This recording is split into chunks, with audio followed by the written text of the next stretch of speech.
வணக்கம் உறவுகளே. இப்பொழுது இருக்கக்கூடிய பரபரப்பான சூழலில் எங்களுடைய உணவையும் தூக்கத்தையும் சமநிலைப்படுத்துவதில் நாங்கள் மிகவும் சிரமப்படுகிறோம்.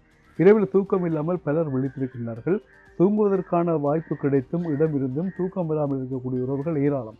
இவ்வாறு இரவில் ஏன் தூக்கம் எங்களுக்கு வருவதில்லை என்பதற்கான சில விஷயங்களை பார்க்கலாம். ஒன்று, நாங்கள் செய்கின்ற வேலை. எங்களுடைய வேலை ஒவ்வொரு நாளும் ஒரே நேரத்தில் வருகிறதா என்றால் நிச்சயமாக இல்லை. ஒரு நாளில் வேலை இருக்கும், ஒரு நாளில் வேலை கடினமாக இருக்கும், இலகுவாக இருக்கும், ஷிஃப்ட் டைம் எல்லாம் மாறி மாறி வரும். அவ்வாறு மாறுகின்ற பொழுது எங்களுடைய வேலையை நாங்கள் செய்வதற்கான நேரத்தினால் தூக்கத்தில் நாங்கள் பாதிப்படைகிறோம்.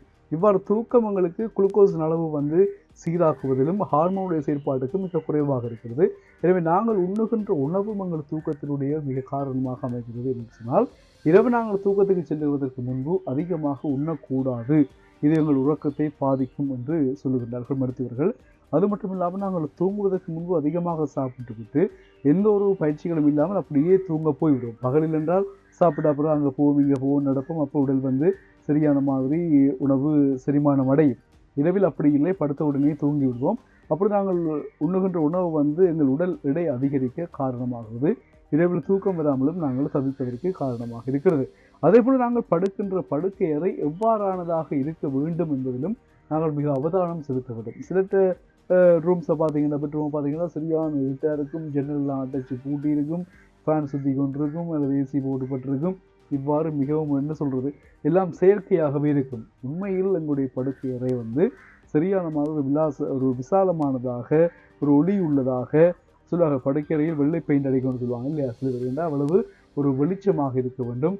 இயற்கை காற்று வரக்கூடிய மாதிரி ஜன்னல்களை திறந்து வைத்திருக்க வேண்டும்.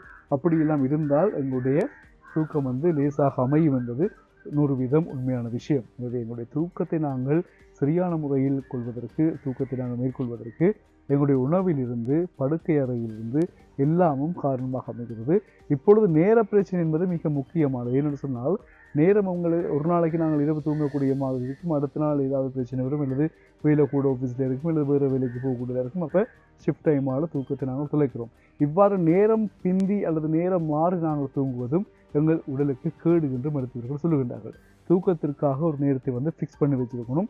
அந்த நேரம் தான் தூங்கணும். ஒரு நாளைக்கு இரவு 10 மணிக்கு, ஒரு நாளைக்கு இரவுடைய 2 மணிக்கு படுக்கிறது, ஒரு நாளைக்கு 6 மணிக்கு படுக்கிறது. இவை எல்லாம் தூக்கத்தை பாதிப்பது மட்டுமில்லாமல் உடலுக்கும் பாதிப்பை ஏற்படுத்தக்கூடிய விஷயம் என்று சொல்லப்படுகின்றது.